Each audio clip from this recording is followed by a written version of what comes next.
Hey guys, welcome back to the Cat channel. I want to talk about emergency packs and some of the mistakes that I've made.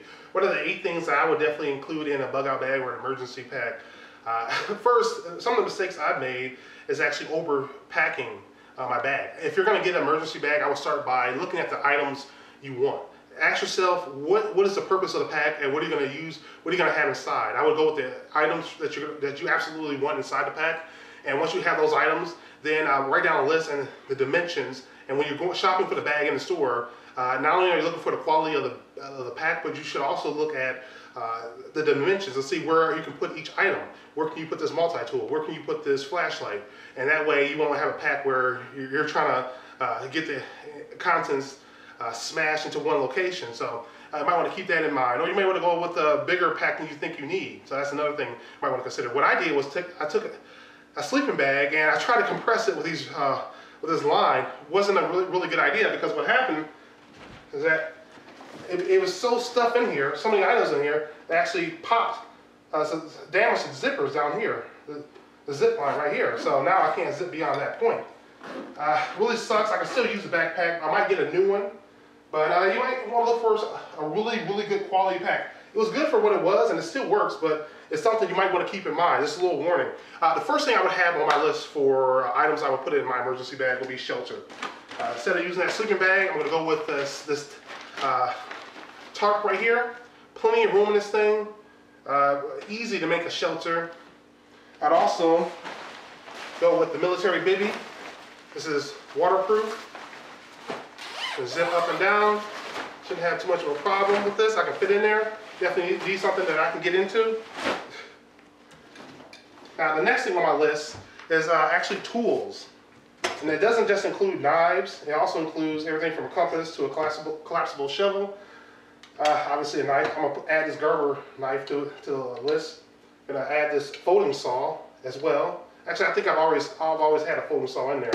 So tools, really important. Multi-tools, things like that. Something I would add to it. Another thing, water. This includes everything from the water itself to the canteen to the things you're going to cook the water in, things like this, to the actual water filter. Really important things to have in an emergency pack. It's a Kaodine pack right here. It's non-perishable food. Just something else. This lasts you for a little while. This is from point A to point B. Next on the list, lights. Be anything from a flashlight, which I carry a flashlight on my person at all times anyway, to radio crank lights. This is a really cool item.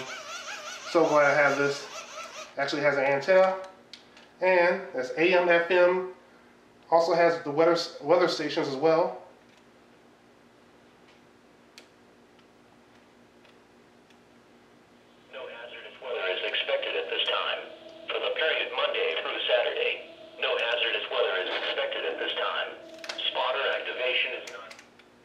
Pretty useful. If there's any type of emergency, they'll have something broadcasting there. Another thing I would also add to my list, some type of light. Now this radio has a light, but headlamps, things like that. Also, I would look for a radio. Not just walkie-talkies, but try to find something of quality. These are okay, but I don't know if I can depend on them in an emergency. If I drop them too many times, it might be pretty useless for me, so it's something to keep in mind. Navigation. I have a map of Michigan. I'm currently in Kentucky. Not a good idea. So I gotta update this. I gotta replace this. I might keep this in there anyway.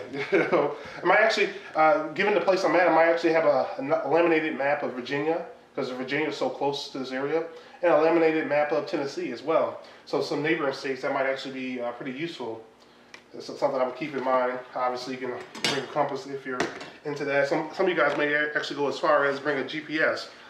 Last, but certainly not least, I would consider going with some type of fire starter, some type of some matches, lighters, things like that. I like to carry some duct tape, which is just some random item I like to carry anyway. You might want to also bring some identification, even if it's outdated.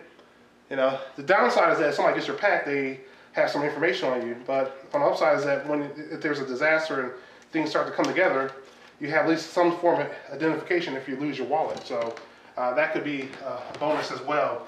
There's plenty of compartments in here filled with extra stuff. Here's something that it's pretty hokey, but I'm actually kind of glad I have it. It's actually a really small water filter, and you dip this into the water.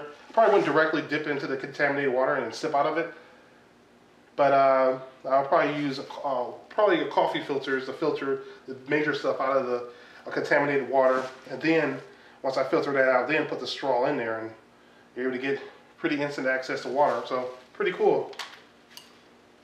Don't forget to bring educational items. SAS guide. So, all right, guys. Thanks for watching. Thanks for listening. Don't forget, the future belongs to those who prepare for it today. Bye.